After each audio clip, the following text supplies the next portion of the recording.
Thank God it's a Friday mga kaibigan. Ha?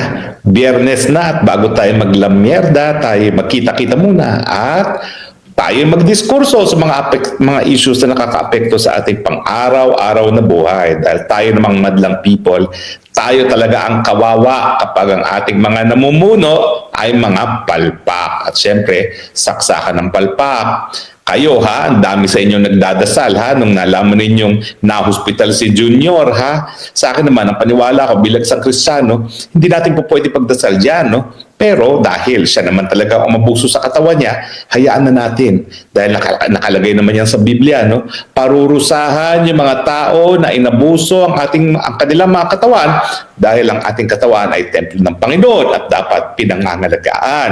At ang pagkuha ng cocaine, yan ay pagsira sa ating katawan.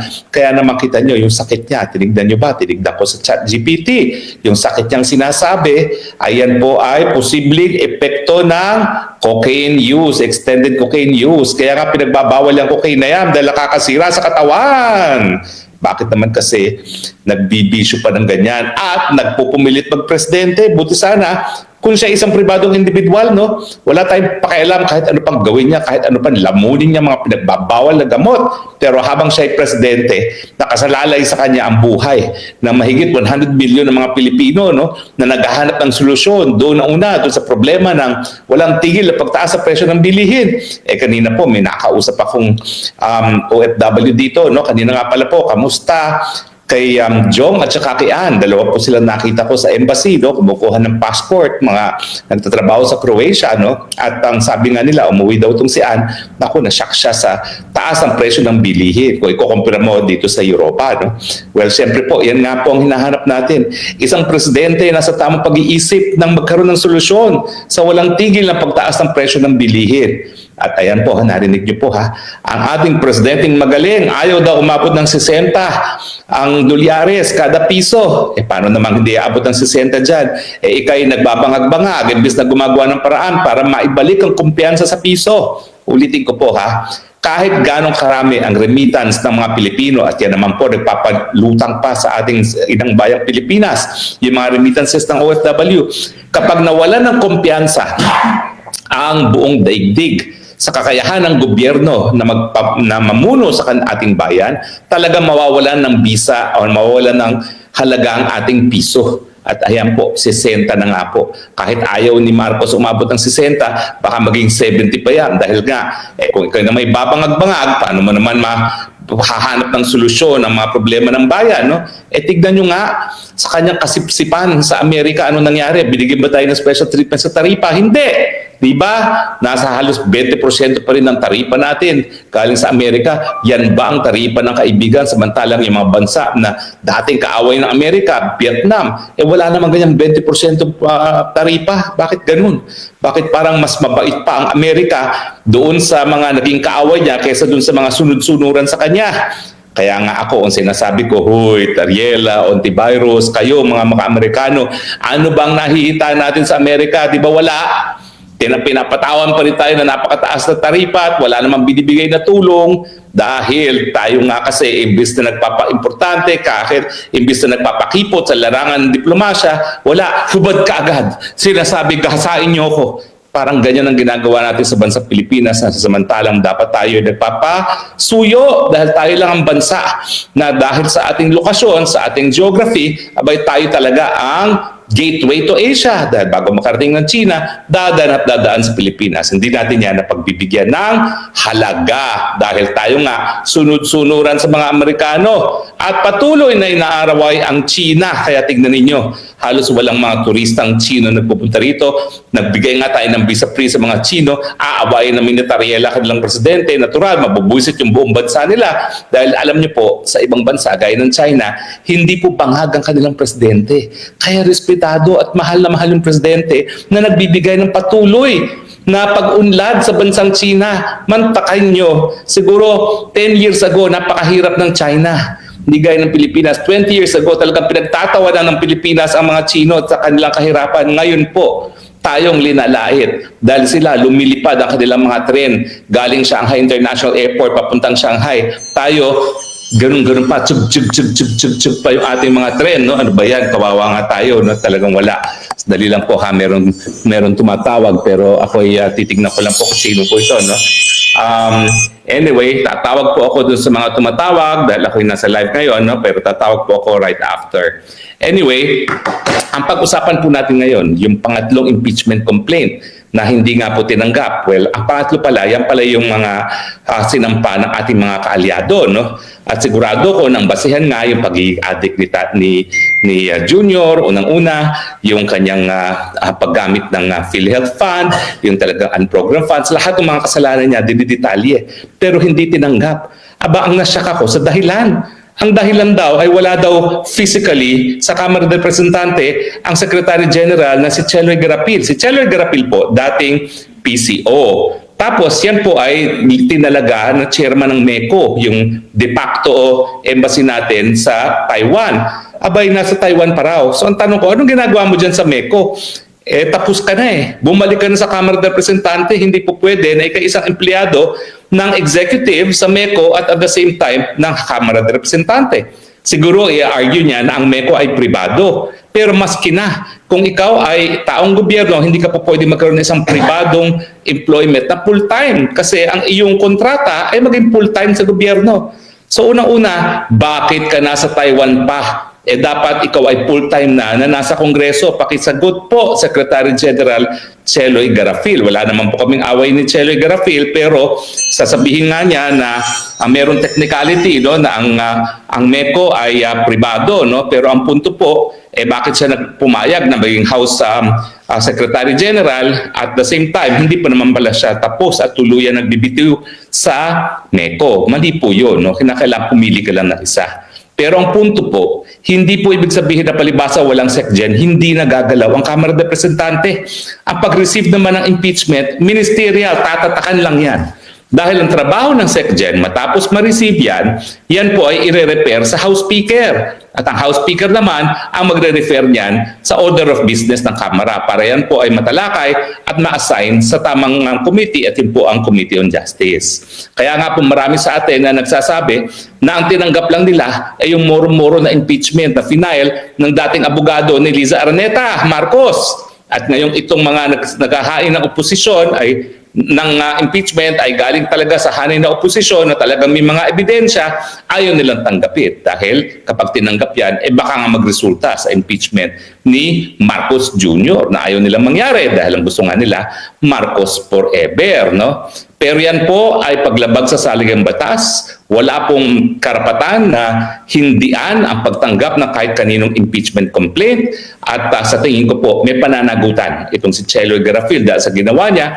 At kung ito ang gagawin ng dahilan para hindi ito ma-refer kasabay nung naunang impeachment complaint, dahil kapag yan po ay hindi sabay ma-refer, yung second and third magiging barred complaints po yan. Pero kapag sabay-sabay silang na-refer, yan naman po ay matatanggap at hindi po yan magiging barred. Dahil doon po sa Francisco na tayo po tumayong abogado para sa petitioner, ang sabi ng korte talaga, yung reckoning kung kailan na-initiate ang impeachment complaint ay doon sa pag-file at pagre-refer sa tamang committee at yun nga po yung Committee on Justice. Well, in any case, ano pa po ang importansya niyang hindi nila pagtanggap sa impeachment complaint na pangatlo na honest to goodness at talagang nagdedetalye sa kasalanan ni Marcos Jr.? Well, nagsalita na po ang Zaldico na siya ay handang tumistigo doon sa third impeachment complaint kung saan nakadetalye rin yung pagtanggap ng Marcos Jr. ng 25 billion. Yan po ang kanyang tongpats na nanggaling sa kanyang 100 billion insertion sa 2025 budget. O di ba? Alam niyo po, binira na ako ng mga kapwa DDS kuno. Pero duda po ako kung talaga totoong DDS yung mga yon. Dahil ang sabi nila, hindi daw dapat pinupuri si Zaldico. Hindi ko po pinupuri si Zaldico. Lahat po ng mga nagsisiwalat ng mga katarantaduhan kung sila'y kasabwat ay kapwa kriminal. Ang katotohanan lang po, kung nais natin talaga mapanagot ang pinakamalaking mga kriminal, talagang tanggapin natin na yung mga krimen gaya ng korupsyon ay hindi po nangyayari na nakikita ng lahat. Talagang sabuatan po yan at itinatago. At kung kinakailangan na kunin ang testimonya ng isang nagkasala rin para mapatunayan na yung mga tunay na mas malalaking pananagutan ay dapat maparusahan, tatanggapin mo natin yan. Kaya nga po meron tayong tinatawag na state witnesses o di naman kaya mga testigo na binibigyan proteksyon sa Witness Protection Program.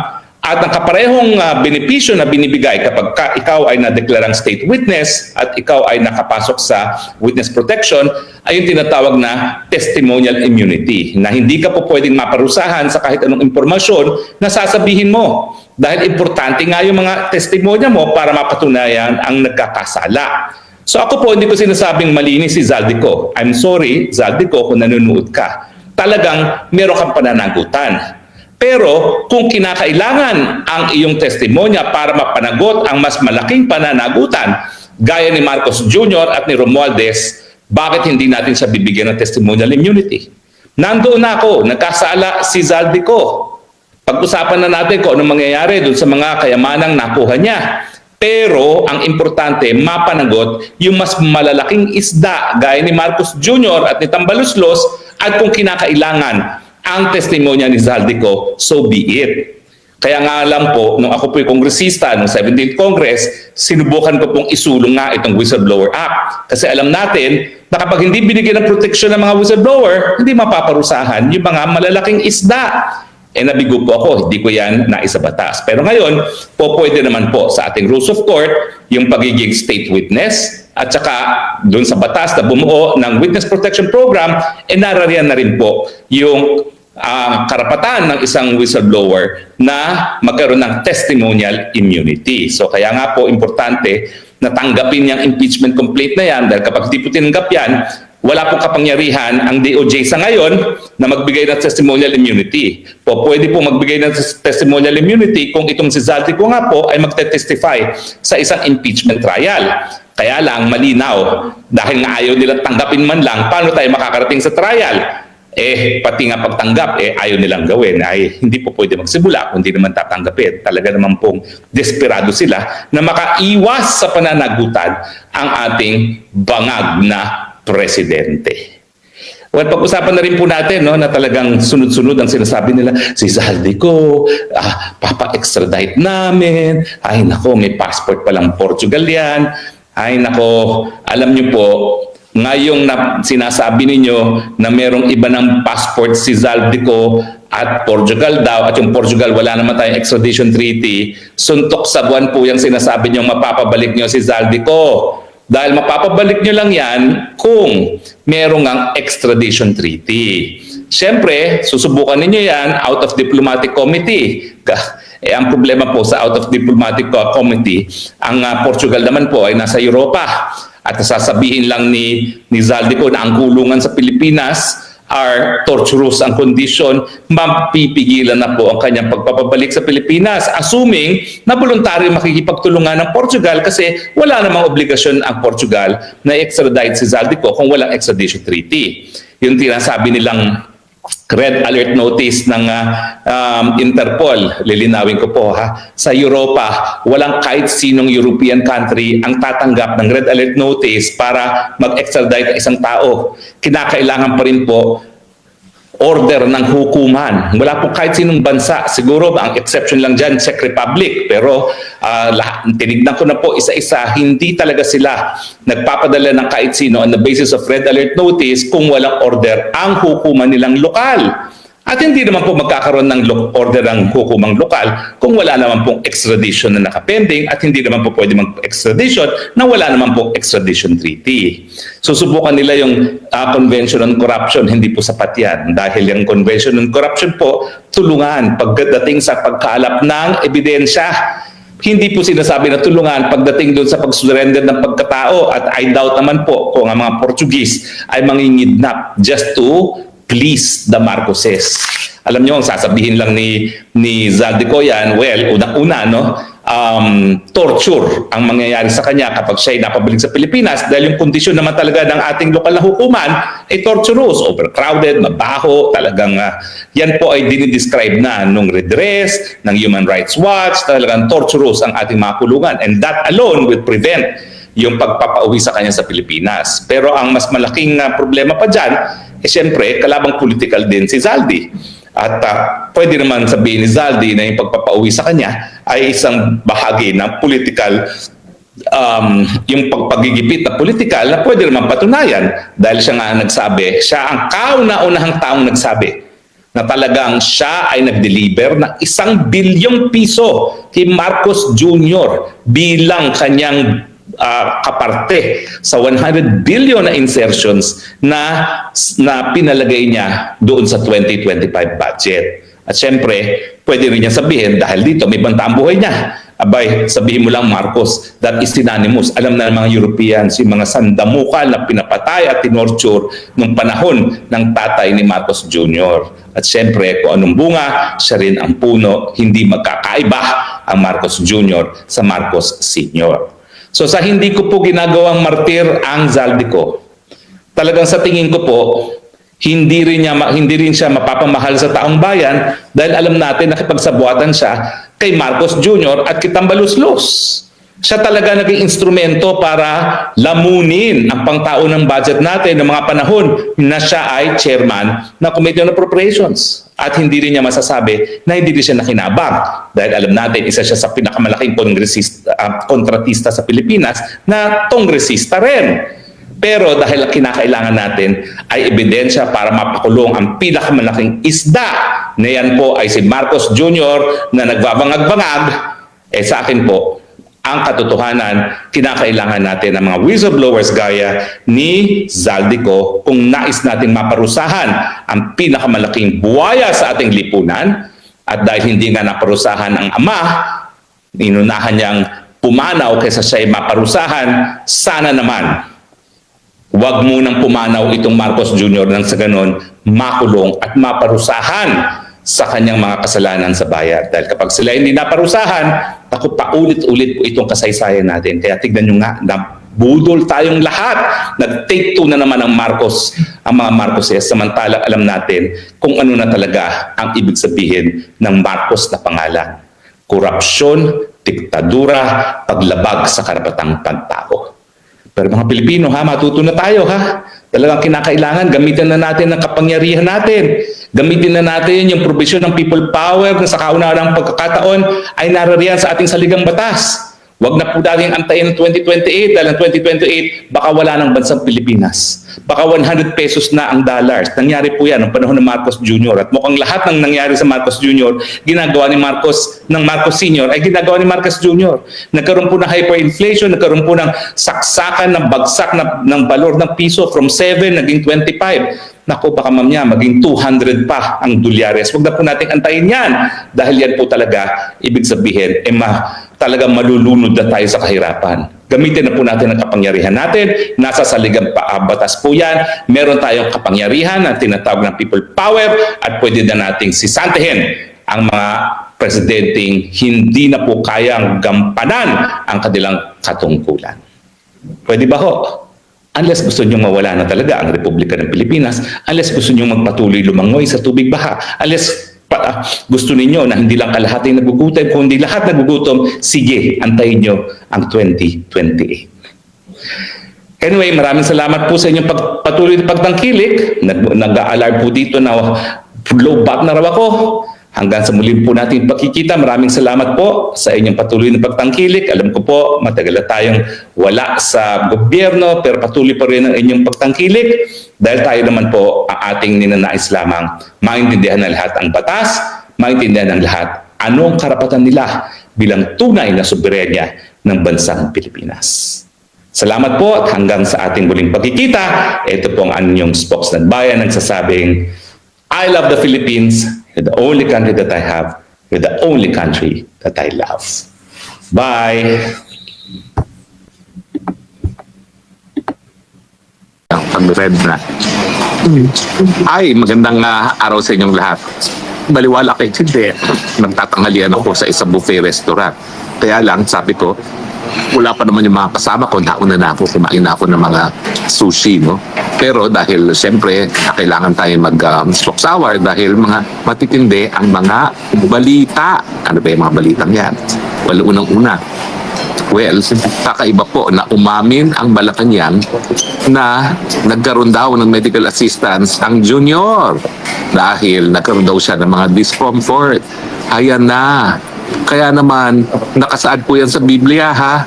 Ang ating mga katawan ay templo ng Panginoon.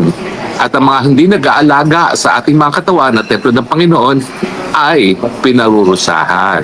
Sino ba naman kasi nagsabing magbisyo siya? Ayan, dapat sabihin na niya, pinaalalahanan na siya ng kanyang kapatid na siguro panahon na bigyan niya ng prioridad ang kanyang kalusugan. Dahil alam niyo talaga, yung paggamit ng cocaine at iba pang mga pinagbabawal na gamot, kaya po yung pinagbabawal, una-una, dahil yan po ay nakakasira sa ating katawan na templo ng Panginoon. Ano bang nangyari dyan? Ako, siguro po yan ay nahirapan siyang huminga. Isa po yan sa mga side effect na caffeine at pag nahirapan na huminga, pwede rin pong magkaroon ng mga organ failure yan. Now, ayaw natin pagdasal ang masama na mangyari kay Marcos Jr. Pero alam naman natin na talagang susi o ang solusyon talaga sa ating mga problema ay ang pagkawala niya bilang presidente. Pero ako naman po ay Kristiyano, kaya hindi ko po siya pagdadasal na may mangyari sa kanya kalusugan. Pero papaalala ko lang po sa kanya na nasa Biblia. At pinost ko po yan sa aking page, no? Sa aking Facebook page, na talagang pinarurusahan ng Panginoon ang mga tao na hindi pinangangalagaan ang kanilang katawan na templo ng Panginoon. So syempre, kung hindi ka naman Kristiyano, kapag inabuso mo yung katawan mo, alam mo namang pinagbabawal dahil nakakasira sa katawan at sa pag-iisip at patuloy ka sa bisyo, talaga ikaw na ang gumawa ng dahilan para masira ang iyong katawan at matigok. Wala nang ibang tao may kasalanan dyan. Hari nawa, wag naman sana mangyari sa kanya yan dahil tayo Kristiyano nga. Pero, kinakailangan talaga gawin na niya yung sinabi ng kanyang ate. Kinakailangan na niya magbitiw sa pwesto, tutukan ng kanyang kalusugan, magparehab nang sa ganun, mapahaba pa ang buhay niya. Alam mo, konti lang naman ang tanda sa akin ng ating bangag na presidente. Ako, ninanais ko na lang ngayon dahil ako yung 60 na. Wala na akong ibang hinahangad kundi makita ko sana yung aking mga apo at gaya na aking lolo, makita ko na matapos man lang sa kolehiyo yung mga apo ko at mailagay sa tamang buhay yung aking mga apo. Kasi tapos na yung mga anak ko Na-provide ko na yan, napag-aral ko na yan, meron na yung mamanahin kahit pa paano. Ang gusto ko naman masiguro, yung buhay na tinamasa ko dahil ang lolo ko ay sinigurado na kami magkakaroon ng komportableng buhay, yan din ang mabigay ko sa aking mga apo. Abay, kung ako siya, mag-60 na siya, tututukan ko na lang yan na mapahaba ang buhay nang makita ko mga anak ng aking mga anak. Dahil, alam mo naman, ang katotohanan yan, nung tayo nagkaroon ng anak, masyado tayong busy na trabaho. Bagamat ito namang si Marcos Jr., dahil nagtrabaho sa buong buhay niya. Talaga namang meron siyang gintong kutsara sa kanyang bibig, no? Pero, kahit papano, naniniwala naman ako na gaya ng lahat, nais niyang mapipisil-pisil ang mga pisngi ng kanyang mga apo. Kaya po pwede ba, Marcos Jr., sundin mo na si Manang Aimee? Ay, nako. Sige na, ibigay mo na ang pagiging presidente kay BP Sara. Dahil ikaw, pinili mo naman si BP Sara, hindi lang dahil ikaw ay mangga na alam mo na kinakailangan ng suporta ng Mindanao at Visayas para manalo ka at matalo si Lenny. Pero at the same time, alam mo rin, kaya ni BP Sara ang pagiging presidente. Kung ikaw nga nababangag-bangag, kahit pa paano nakatapos ka ng halos 4 na taon. Wala nga lang nangyari sa Pilipinas. Naging mahirap nga lang ang buhay ng Pilipinas. Naging all-time low nga lang ang balor ng piso na sinyales na walang tiwala ang tao sa iyong pamumuno. Alam mo ba yung balor ng piso? Yung balor ng ating stock market? Lahat yan sukat. Kung may tiwala pa ang tao sa iyo, wala na. At hayan, bumibigay na nga yung katawan. Bakit mo pa aantayin na matigok ka? Kung ako ikaw, pangalagaan mo na yung katawan mo gaya ng sinabi ni Manang Aimee. At yun na nga, antayin mo na lang na magkaroon ka ng apo at maging maligaya ka na alagaan yung mga apo. Ano ba bang gugustuhin mo? Naging presidente ka na. Bagamat yung tatay mo sinuka ng bayan o binigyan ng pagkakataon. Wala, you blew it. ito naman si Manang Amy, lahat ginagawa para wag magalit nga ang taong bayan sa pangalan ng Marcos. Well, I don't think she is successful dahil kita mo naman, negative 27 na yung standing sa approval rating. Negative na lahat. Pero pag ikay nagpapatuloy pa, pumilit pa na maging presidente, na hayat, bumibigay na katawan mo at matagal nang walang isipan mo, in the first place, not much there. Hello, kaya nga hindi ka natapos ng kolehiyo, talagang lalo kang kasusuklaman ng tao dahil lalong hihirap ang buhay pag ikaw ay nagpumilit. Kaya pwede ba? Pahinga na. Bawi na. Alam ko, parurusahan ka ng Panginoon dahil inabuso mo ang katawan mo. Pero kung ikaw naman ay magbago, miski kay 60 na halos, baka naman may pagkakataon pa, maawa pa Panginoon sa bigyan ka pa ng buhay nang sa ganun, ma-enjoy mo yung mga apo. Pero pwede ba? Huwag ka nang managinip na kaya mo pang maging presidente. Palpak na palpak ang iyong administrasyon. At kahit anong palit mo sa mga miyembro ng gabinete, ang problema, ikaw. So kahit palitan mo pa lahat ng mga miyembro ng iyong administrasyon, hindi na magbabago yan dahil ikaw ang wala sa tamang pag-iisip at ngayon, wala sa tamang pangangatawan dahil inabuso mo ang iyong katawan sa paggamit na pinagbabawal na gamit. Diba? Obvious naman yun. O pag-usapan din po natin sandali. Abay, meron pangalawang impeachment complaint na napabalita na naman. At tingin ko, nagsalita na rin na si Congressman Pulong Duterte and I agreed na yung unang impeachment complaint laban dito kay bangag na presidente ay kaduda-duda dahil ito ay hinain ng isang tao na nagdepensa kay First Lady. So sa akin naman, bakit naman gagawin yun na isang abogado na nagdepensa sa asawa mismo ng presidente? Bakit niya pa i-impeach ang presidente? At siyempre, yung nag-endorso, malapit na malapit sa isang kaalyado rin ng mga Marcoses, no, na taga-probinsya ko. Yung party list ng mga Garcia ng Bataan. So ngayon, nagkaroon ng pangalawang impeachment complaint. Ngayon, in fairness, di pa nababasa. Pero sigurado ako na kung sino man ang nasa likod ng impeachment complaint, wala yung kinalaman sa mga Marcoses. So chances are, itong panibagong impeachment complaint, honest to goodness, kaya ayaw ngayon tanggapin ng Kamara de Representante. Meron ba legal na basihan na pagtatanggap? Wala po. Malinaw po yan na ang katungkulan ng House Secretary General pag mayroon naghain ng impeachment complaint ay tanggapin. At pagkatapos, i-refer kay House Speaker. Ang House Speaker naman, within 10 days, i-include sa order of business at i-refer sa Committee on Justice. Wala pong diskresyon. Wala pong, hindi po parang West ang sa House Secretary General na pipiliin niya kung anong gusto niya tanggapin at i-reject yung ayaw niya. Hindi po pwede nang tatanggapin lang yung moro-moro na impeachment at kapag masustansya na impeachment, hindi nakatatanggapin. Yan po labag sa saligang batas. Wala pong ganyang kapangyarihan ang House Secretary General. Dahil unang-una, wala namang mandato yung House Secretary General na yan. Hindi naman yan halal ng bayan. Yan ay appointee lamang ng speaker. Pero yung ginagawa po niya, binibigyan niya ng karagdagang kapangyarihan ng kanyang sarili. Wala pong ganyang kapangyarihan. Shall ang sinasabi ng Constitution. Shall refer the impeachment complaint forthwith sa tanggapan ni Speaker at si Speaker naman ang magre-refer dyan sa order of business doon sa plenaryo nang mai-assign ng kaagad sa Committee on Justice. Wala yan po ang tinatawag na ministerial. Gawin mo. Wala kang diskresyon kung ayaw mo hindi. Dahil kapag ikaw ay nagpumilit na meron kang diskresyon, yan ang tinatawag na grave abuse of discretion. Halatang halata naman kayo. Kapag moro-moro, tinatanggap para masigurado na meron na namang isang taon na impeachment-free ang ating bangag na presidente. Pasensya na kayo ha. May nagsabi sa akin na, huwag mo naman tawaging bangag. Ano tatawag mo sa kanya? Sariling kapatid niya, nagkumpirma na bangang siya. Ang dating presidente Duterte, sinabi bangag siya. Sa Agent Morales, sinabi bangag siya. Sang-ayon sa isang confidential agent. Si Cathy Binag, sinabi bangag siya. Eh ba hindi pa natin siya tawagin bangag? Eh talaga namang yan ay katanggap-tanggap na sa lahat, di ba? Buti sana kung hindi yan pinatutuhanan ni Amy Marcos. Eh pinatutuhanan naman. Di ba? So sa akin po, mali po yung ginagawa ng House Secretary General at kapag tinanggap po yan at the same time, hindi po barred ang second complaint. Yan po yung desisyon ng Korte sa Francisco. Kaya lang naman na bar na itong pang-apat na complaint dito sa decision naman dito sa Vice Duterte versus sa House of Representatives dahil nga po parang hindi tinanggap ang tatlo, pero ang sinasabi hindi raw yun na-file. Hindi.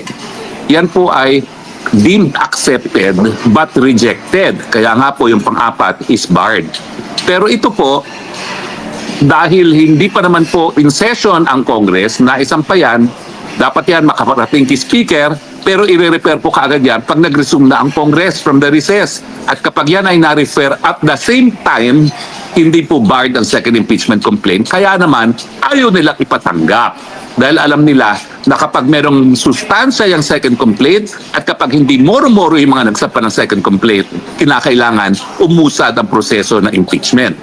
Whether that we have the numbers, hindi po natin alam yan.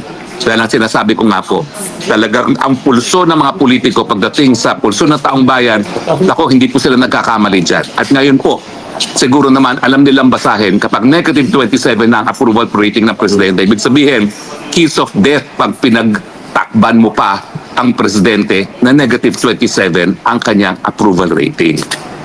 Pasensya na kayo ha. Talagang tingin ko napaka-importante itong dalawang bagay na diniscuss natin ngayon na maski ako ay magpapataba na naman, kinailangan mag-spoke out. So ano po pinag-usapan natin? Haya na po. Nangyayari na ang nakasaad sa Biblia.